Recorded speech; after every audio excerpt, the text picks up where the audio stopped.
Hello everybody all at once. This is Theo Cedar Jones with part 3 of You Sleeping Fans of Rock. The death, decline, and destruction and resurrection of rock and roll. I'm going to try to make a comprehensive list of all the catch-22s that rock bands face if they attempt to be successful in today's economy. One right off the bat is that rock musicians, unlike all the other arts, cannot gain employment as teachers of rock and roll in any college, university, or public school in America. Why? Because there is no rock and roll curriculum in K through 12 public schools in the United States, or in any community college, or any university or college. They don't teach you how to play rock instruments at school. They don't teach you how to play in a rock band at school. You can learn jazz, you can learn classical, but at school, every K through 12, when they should be learning rock and roll the most, basically K through second grade is the best time to get people started in rock music, they get nothing. Nothing. They don't get to see live bands. They don't get to play in a band. They don't get to play rock band instruments. They don't get to listen and study rock songs at school. It's like rock music and rock bands have no place at all unless they muscle their way in here and there in a piecemeal fashion, but it's not part of the curriculum. It's not part of the budget of any school. Now, in the arts, there's a standing tradition, a long-standing tradition in the West that it's very brutal and hard to make your living as an artist of any kind. So it's always been understood that it's honorable and, in fact, a necessity for there to be a market for teachers in the arts so that they can make a living as a teacher in the arts, a teacher of the arts, while they ply their craft or their trade or their artistic métier. Rock is the only exception to this. Yes, you can get piecemeal teaching work as a rock and roll teacher, but there are no academies to teach rock and roll music. And the Berklee School doesn't count. Yes, some people in bands come out of that, but it's just not enough. And it's dedicated, or it privileges the education of jazz and classical over rock. And rock is not given its true place in the education system. It's not given its true place in any sense of cultural recognition as being the ultimate, greatest, and highest art form, above all the other arts. Rock is the most impactful, and it truly is the greatest art form. Now, I have reasons and justifications for that in other places. I'm not going to go into that right now. But if it were true that rock was the greatest, why would it get zero public support? So rock musicians, unlike all the other arts, cannot gain employment as teachers of rock in any college, university, or public school, because there is no curriculum for rock music anywhere in public education in America.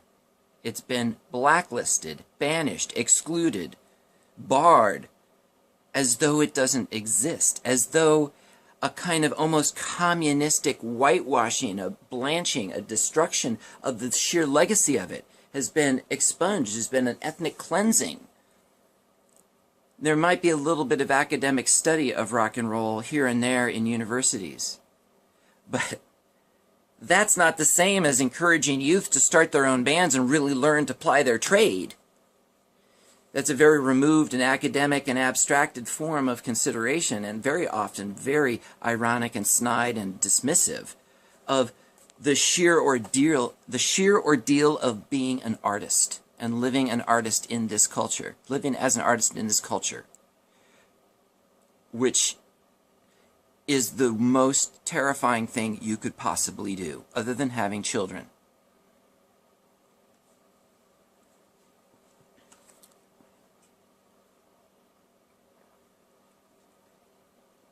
if you wanted to destroy rock and roll, just doing that one thing alone, excluding it from all education, means that there is not a broader market, an easy market, a ready market for teachers of rock and roll to find employment when their chosen art form is not making a profit for them, for whatever reason. Now I can give you some interesting examples in the painting world. Wayne Thiebaud, Richard Diebenkorn are the only, or the last two painters that came out of the Bay Area that were famous and significant. We haven't had any famous painters in the Bay Area since the 60s for some reason. We used to have them by like the handful. But famously, both of these painters were teachers. They both taught at either Stanford or UC Davis, and because they always had a teaching gig, they had stability economically that enabled them to have a very long, durable, steady, productive painting careers, both of them. And they found that balance in life between the teaching and being a fine artist and not losing your edge. A lot of professors and teachers aren't working artists or actively proficient at anything other than their academic trade. But these guys could do two things. They could be a good teacher and a great artist. And if I'm a student of the arts, I would prefer my teacher as a great artist, not just an academic. So that's a venerable tradition within the art world of painting. Rock bands, after all the contributions they've made to the U.S. economy, to the prestige of America's cultural and altogether American exceptionalism, no cultural movement has made so many contributions to America's exceptionalism and prestige as rock and roll. And yet, what do we rock bands get in return from our country? An endless set of catch-22s for every up-and-coming band that makes it virtually impossible to succeed. That's what we get. So there's no teaching, there's no ready teaching economy for rock bands. There's no ready pool. A big, fat, in every state, every city has got kids learning rock and roll in the schools, not learning rock and roll in the colleges, not. No, you can only learn jazz and classical, which have done squat for the chart position of any songs in the last 50 years, with a very, very, very few rare exceptions. Dave Brubeck. But other than Dave Brubeck, jazz has done shit for commercial sales of music on the charts in the United States for the last 50 years. It has been dominated, and believe it or not, is still dominated by rock bands. Yes, the music industry is still a majority or a plurality dominated by rock music, rock bands, rock songs. And the top 1,000 songs of all time, or of all time in the modern period, since World War II, let's say, 1945, or even since modern music, let's say since Louis Armstrong, the 1,000 greatest songs, i.e. the 1,000 greatest pieces of art, because rock songs are the greatest art ever made. Pink Floyd and the Beatles is the greatest art ever made, greater than any classical composer, greater than Leonardo da Vinci, greater than all the old master painters. God bless them. Rock wouldn't exist without them. First, Cezanne is the originator of rock as much as he is of the modern painting movement. Cezanne is the great originator that broke modernity open. For Jack Kerouac and On the Road, for Gertrude Stein. For all people of a truly modern disposition, Cezanne is the great original in modern times. Given all that, all the facts that rock is the culminating ultimate art form in history of the world, and that America's claim to be the bedrock and the original birthplace of the greatest art form in the world, what does our country have to give back to us, bands? After all of that, Well, an endless set of catch-22s. The next one. Alcohol sales in the clubs. Alcohol sales in the clubs. Is it just like a fact of life, like death and taxes, that you really can't experience rock and roll local bands in the local clubs without there being alcohol everywhere? A wall of alcohol, even the tiniest little shoebox dive. You've got your choice of poisons and poisons and poisons. And if you are a vegan or a teetotal or somebody who maybe has been through 12 steps or Al-Anon and has seen other people's lives destroyed by alcohol, like one's parents or other artists, for example, or family members and friends, no.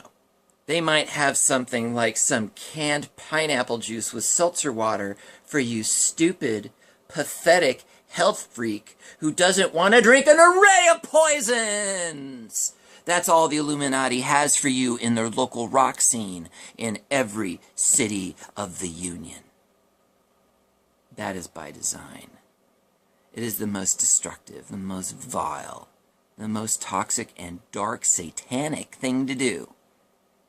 To make every rock club, virtually every club, dependent in its business model on sales of alcohol, resulting in the most stupid laws, these stupid drinking laws, these stupid age of consent laws, which do more to disempower and disenfranchise and deny the sovereignty of youth by saying, oh, you should get used to the idea that when it comes to drinking booze and therefore having access to local rock music, you are not a sovereign being when you turn 18. You're still not a sovereign being when you turn 19. You're still not a sovereign being when you turn 20. No, you've got to wait 3 more years after you're 18 till your drinking age in the state of California, the golden state of rock and roll, before you can go to see rock music in the local clubs. That is denial and disempowerment of the most evil, disgusting, low vibrational, stupid fucking way. It's not stupid. If you wanted to kill rock and roll because you're the cabal, you're satanic, and you cannot create, you can only mimic or distort other people's creativity, well, you've got all the cards in your hand. You control all of vertical integration in the music industry so that bands don't even control their own songs when they become successful. The Beatles don't own their own music. David Bowie didn't own his own music at the end of his life. No. Not even the most successful artist or band can be seen as being in control of the publishing, the rights, the intellectual property that they created. No, no, no, no, no. That could never happen in this Illuminati satanic music industry that you, the sleeping fans of rock, have allowed us bands to suffer in and to be ground into hamburger, just like those kids in the movie The Wall. And alcohol is the #1 dagger into the heart of rock and roll. If you want to kill rock and roll, you only need to do is have alcohol in every local club that features local bands, and you will deny those local bands access to the most important and vital market at the beginning, middle, and end of their career, which is new youth audiences. You always must get new youth fans for your band, and you must never quit in your endeavor and your search to get new youth fans for your band. It's never ending. Not until death do you part from your youth fans, who are your lifeblood as a rock band.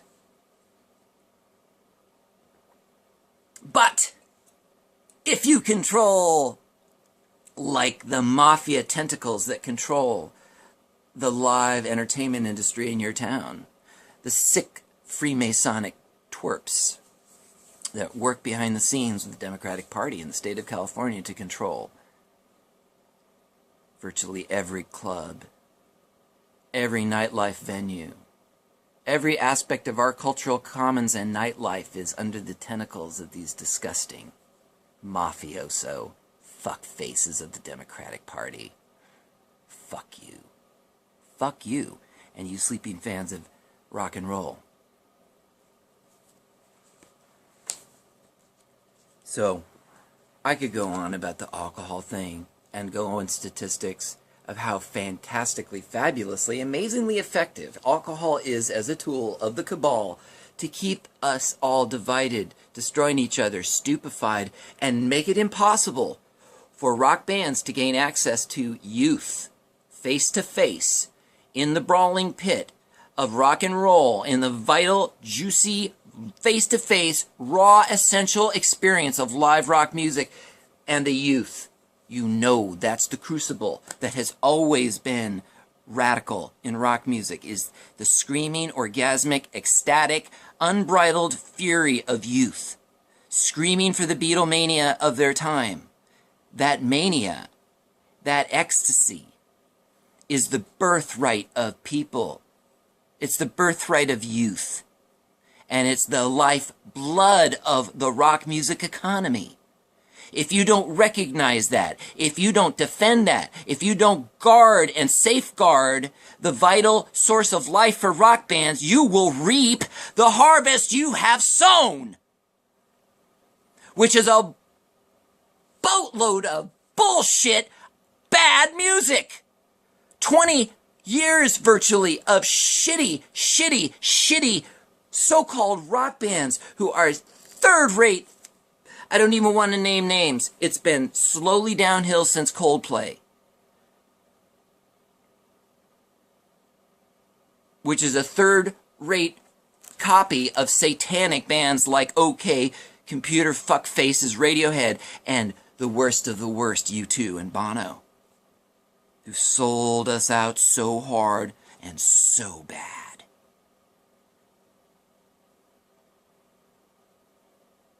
Yeah, we were sold out even by these heroes of rock. The true heroes are dead.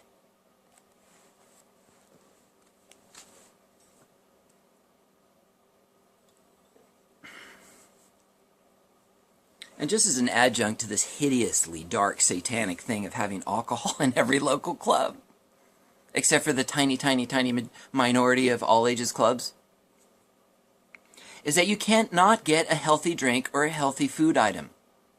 If they sell food at the club, what do they sell? Toxic, sad, standard American dietary food. Deep-fried foods, meat and wheat. The most toxic things that you could eat. They are turning the screws and weaponizing our popular culture against us. There's nowhere you can turn that there's not some satanic inversion of what is healthy, of what is love-based, of what is godly. You can't be godly in rock. You can't have God in rock lyrics. And the symptoms of this are this litany of catch-22s.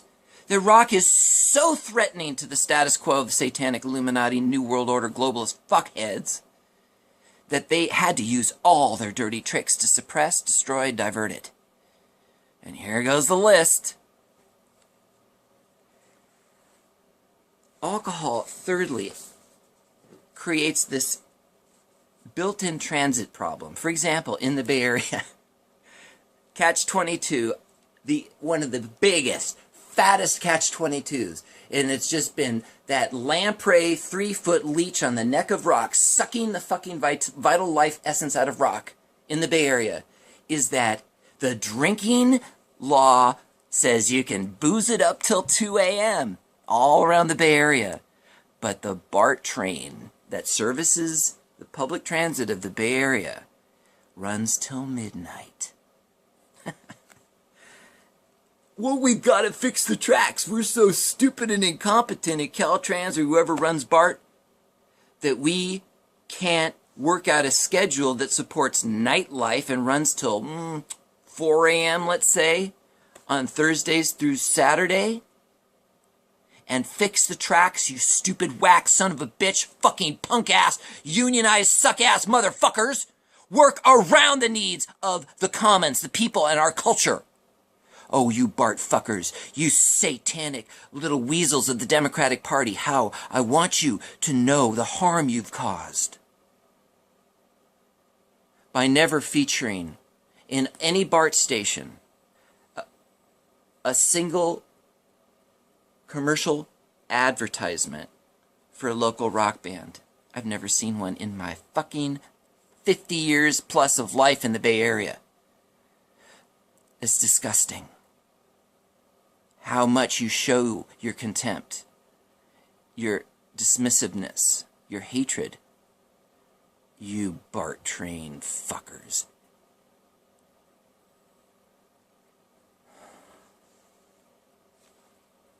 What this does is that it inhibits people from going out to see live music. Because there's nothing worse than getting a DUI with booze. You know it could ruin your fucking life. So we're putting people up against between a rock and a hard place. Oh, you really want to go out to a show? And you really want to get buzzed and high because everybody's saying it's okay to drink alcohol every time you go out to a show. It's all about getting boozed up. Everybody's encouraging the advertisements, the availability of toxic alcohol, the social approbation. Everything is pushing you to drink alcohol in the rock and roll scene. I'm so disgusted with it.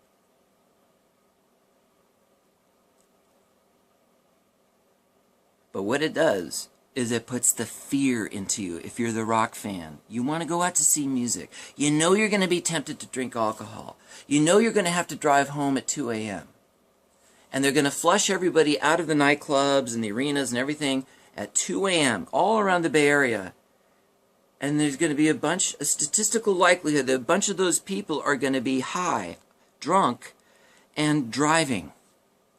Because they went out to see live entertainment, and all of their culture was encouraging them to drink alcohol, and then the BART stops running at midnight. Everybody knows this, and they don't want to take the Transbay bus, which God knows when it runs, and God knows how to get to the downtown terminal. Okay, now we can do Uber, but I'm talking about decades where we did not have Uber or Lyft.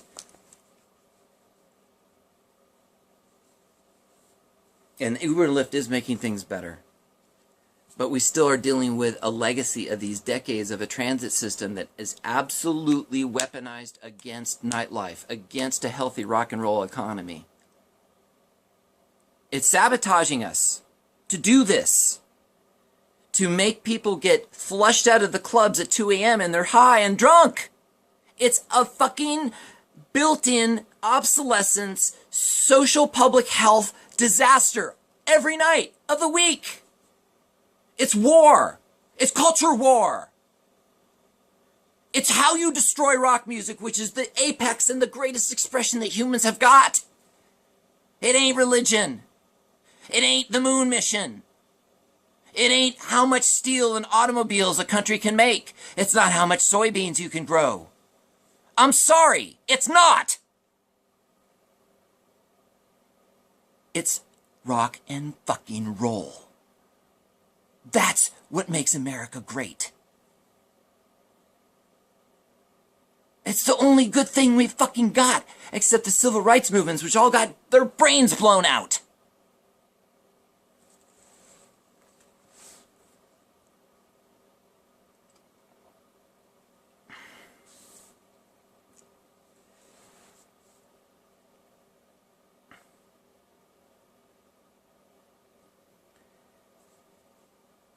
I'm going to just say more about the fact that there's no rock space in the Commons. Notice this. There's so many other things that get space for their cultural needs. I mean, even down to like a bandstand at Lake Merritt, where it's not for rock bands. It's for, old John Philip Sousa acoustic band to play or something. But you never... In my life, I don't believe I've ever seen a rock band play on the bandstand at Lake Merritt. It's like this underutilized cultural space. There's no dedicated place like mini stages in any BART station for even buskers, let alone rock bands. But the place is so damn loud, why not have a rock band in every BART station every day? Why not use the BART stations as a grand commons where arts and crafts could be sold, good, healthy food, And all the places in and around the BART station is just a fucking parking lot. It's like, that is our commons, but they choke it with these corporate and automobile needs that completely exclude even 1% of the commons in BART or in the downtown being used exclusively and solely for rock bands and rock musicians and singer-songwriters. That economy that deserves so much more than the zero that it's gotten.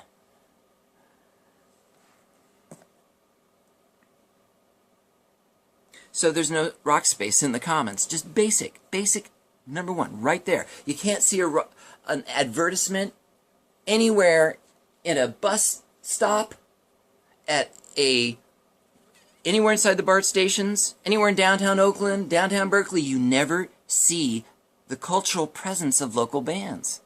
You would not know if you were an alien landing in the Bay Area anywhere that there had ever been a great rock band culture happening. This amazing thing happened in the Bay Area. It's been expunged and ethnically cleansed from the commons. This is by design.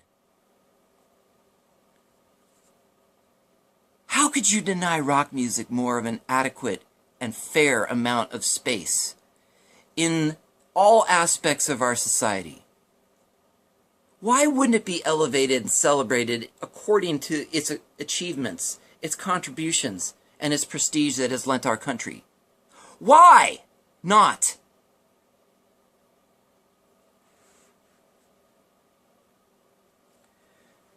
So there's other systemic daggers in the heart of rock and roll, any one of which you could kill the economy of rock music with.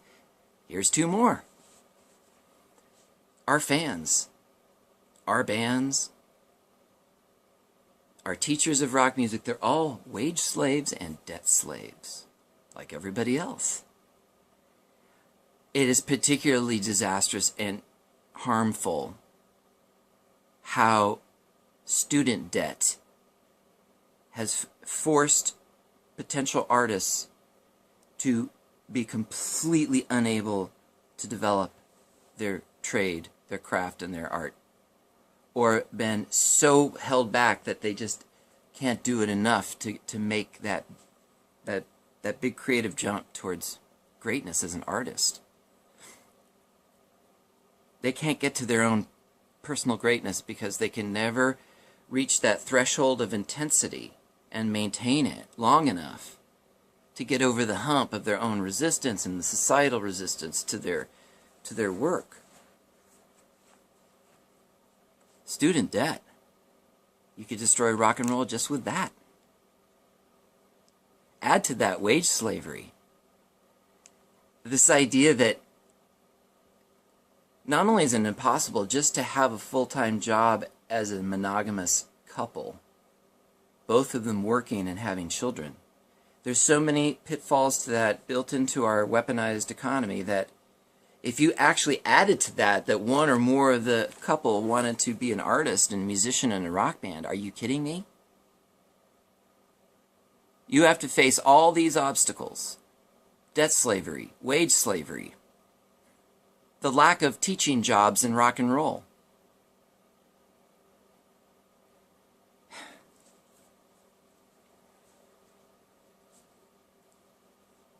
And the suppression of nightlife altogether. Nightlife is always the last to be considered and the first to be destroyed. It has always had this bad reputation. But nightlife is the vital essence of rock and roll, along with youth. You can't have vital rock economy without a vital nightlife and culture and without direct access to youth markets.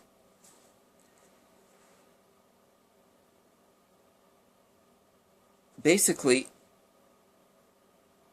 the brick and mortar music industry was destroyed by these fake social media companies, which themselves are fraudulent because they were based on stolen software from Leader Technologies. Scalable social media technology is not even something they developed themselves. The CIA stole and gave it to them. Unfair competitive advantage, maybe? What kind of unfair competitive advantage has rock and roll ever gotten? Or did rock bands ever receive? The CIA is not giving us any money unless we're mind controlled. So basically, how was the brick and mortar rock music industry destroyed by social media? Amazon can sell music online without charging tax, whereas Amoeba Records and Rasputin's that sell physical music have to charge sales tax and therefore suffer a competitive disadvantage in the marketplace. Amazon blew up, took over. iTunes blew up, took over. One Stop Shop, Spotify, Pandora. They could give a fuck about local bands. They just want to skim the cream off of the intellectual property that they've been able to sequester. Meanwhile, the brick and mortar companies, the record labels, the music press, the management agencies, the booking agencies, they died. They've been crushed. There is literally no infrastructure for rock bands in the Bay Area in certain departments. As far as I know, I've researched for decades, and I even have this master list of booking agencies. There is no booking agency for local bands in all of the Bay Area. No matter how much gold in your pocket, you can't purchase the services of a booking agent. No matter how good of a band you are, there just isn't the infrastructure available to support your business. And even if you need a manager, there's no place to call on the phone or in the yellow pages in the Bay Area to find management for local bands. There's just no place. There's no one. There's nobody putting up that shingle. There's literally no infrastructure for basic things. You want help with marketing and promotion for your local band? Who do you call? There's nobody to call. You could put up an ad on Craigslist, but I've tried that. It's a joke. It's not professional to have to depend on Craigslist for vital basic services that should have brick and mortar dedicated businesses and corporations in every city. To make it not left to chance whether rock bands live or die, but to make sure, like any other business, whether it was a steel, automotive, or soybeans, they make damn well sure through the Chamber of Commerce and their lobbyists and their corporate welfare that they have everything they need in their supply chain for making it to market on time. Yeah, you have your needs met, don't you? Every other fucking corporate welfare piggy. But not rock bands. Rock bands are so exceptional. They're so exceptional that they get nothing.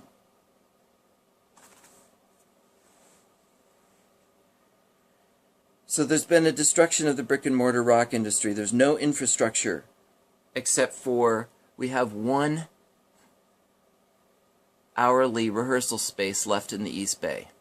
We're one business failure away from literally having no hourly rehearsal space other than Guitar Center, which sucks because they don't stay open past 9 p.m.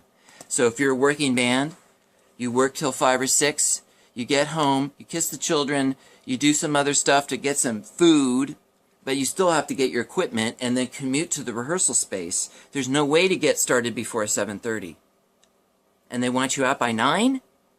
Guitar Center. Fuck you.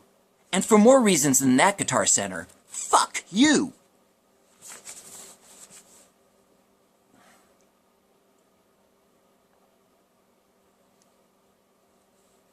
It's sabotage. It's business sabotage. The rock business is being sabotaged. And you sleeping fans of rock could give a fuck, couldn't you? When has it ever crossed your mind that rock bands and the rock music industry should be something you care about?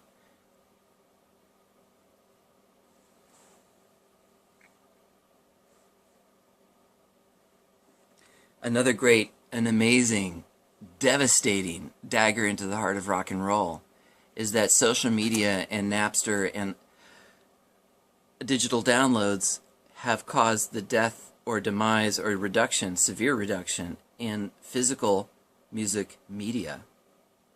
Which, guess what?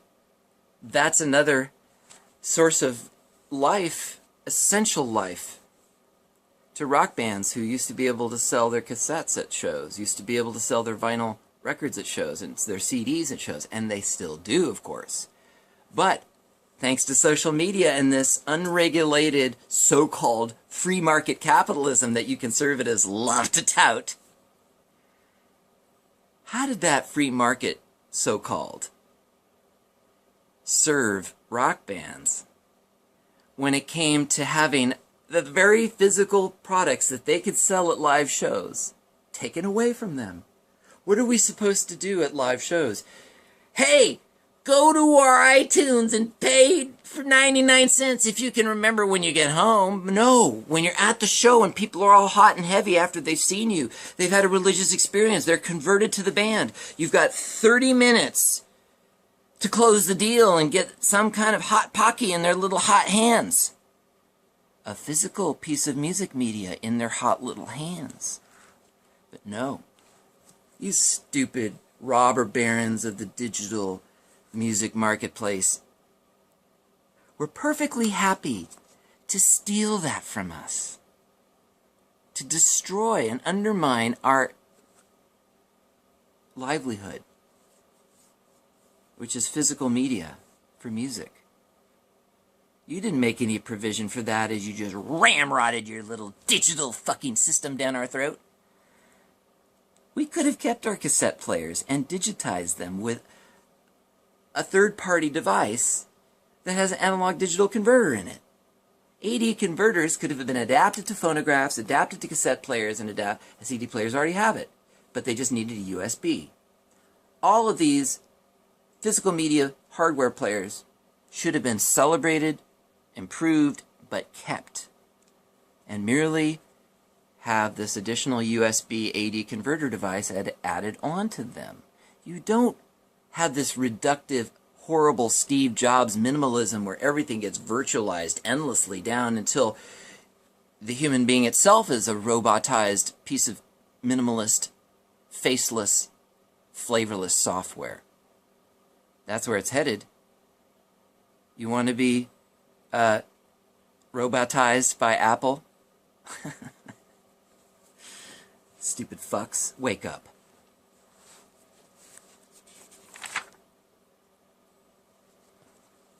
So it's very interesting to compare the plight of rock bands to the so-called opera business. Opera business. Do you even give a fuck about opera in the United States? Well, maybe you should think about it for a minute. Opera music is performed in every city in America. And interestingly, opera as a industry, the opera industry, gets 6% of all of its funding and financing from the U.S. government. 6%, okay? In the United Kingdom, opera gets 12% of all of its funding from the government. So, what percentage of income and revenues for rock bands comes from the U.S. government? Just asking, you know. What do you think it is? It's zero! What has it always been? Zero. There's never been 1 cent from the U.S. government, from any source, any program, anything at all that was dedicated to rock bands, original, all-American rock bands, writing original songs, playing shows to live audiences, and selling their original music. What could be more all-American than that? Nothing. So, interestingly, the total amount of money donated by Americans to the arts in 2005 was $13.5 billion. Of that, the total budget that the U.S. government spends on the arts is $150 million. The U.S. government spends 50 cents per capita on arts and music altogether. So, once you've spent your 2 quarters on the arts as a citizen taxpayer, at the beginning of the year, that's all the money you have to pay for arts for the whole rest of the year. It only costs 50 cents to fund the arts and rock and roll and music from the federal government.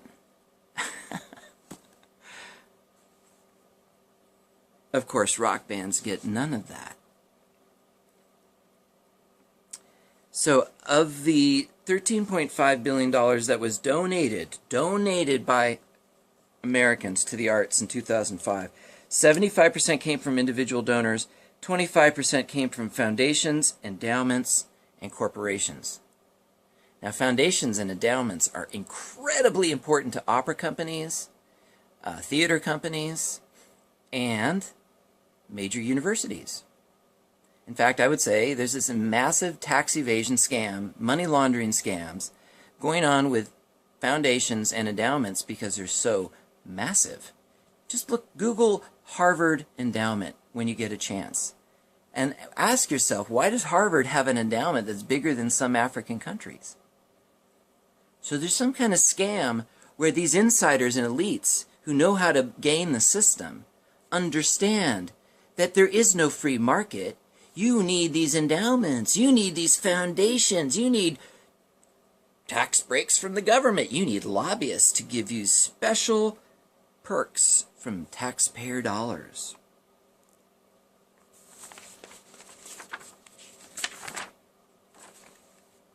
And grants. There are grants galore for painters, ballet artists and companies, dance choreographers, poets, sculptors, landscape architects.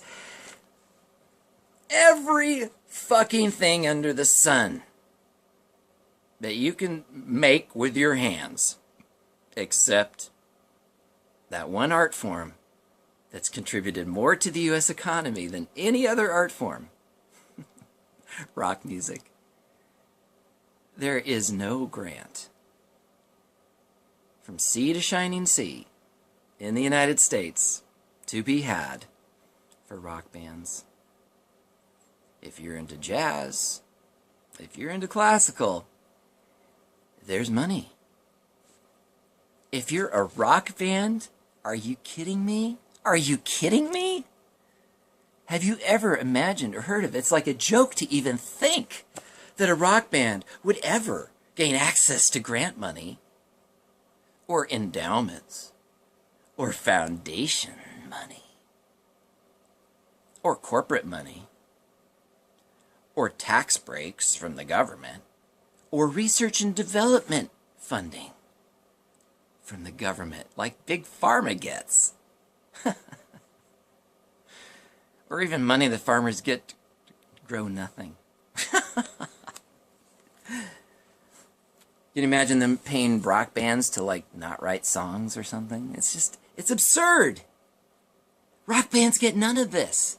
They get no business loans, no tax breaks, no subsidies for research and development, no grants, no foundations, no endowments, no corporate welfare, no taxpayer money, no private support. Nothing. How is this possible? It's by design. Rock must be a serious threat to the status quo of these Illuminati scum. But you are going to lose. And rock is going to win.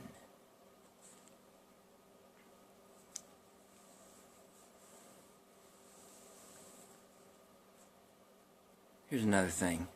Yet more catch-22s lined up against rock bands. We've never been unionized. We've never been organized.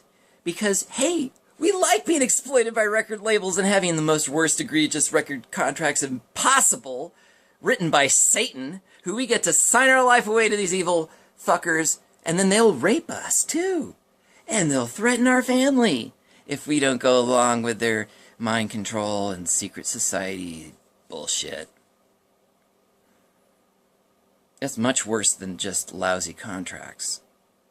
It's mind control, blood sacrifice, Satanism, pedophilia. Hell, you want to be a rock and roll star?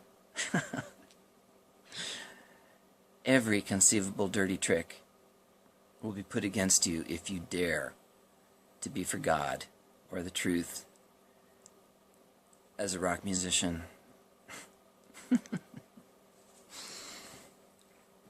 And the unions, did they ever show any concern? Any care for rock bands? They're the worst sellout traitors. They sold out the working people so hard and so fast. And yeah, the unions might support the symphonic musicians and the jazz musicians who never contributed shit to the sale of songs, to the money of the rock industry, of the music industry, is not from the sale of jazz, and it's not from the sale of classical music. It's always been a majority from rock bands and rock music and rock songwriters. But the unions could give a fuck about rock bands. And we never got love. We never got help. We never got solidarity or concern from any labor union or any labor union organizer or any so-called leftist ever. I've never heard of it happening. How is it possible that nobody in the union movement in America ever saw fit to even raise the issue of maybe we should organize rock bands and help them, help themselves? No. Not one penny from all those labor unions ever came and flowed into the hands of rock bands. So hey, labor unions, fuck you too.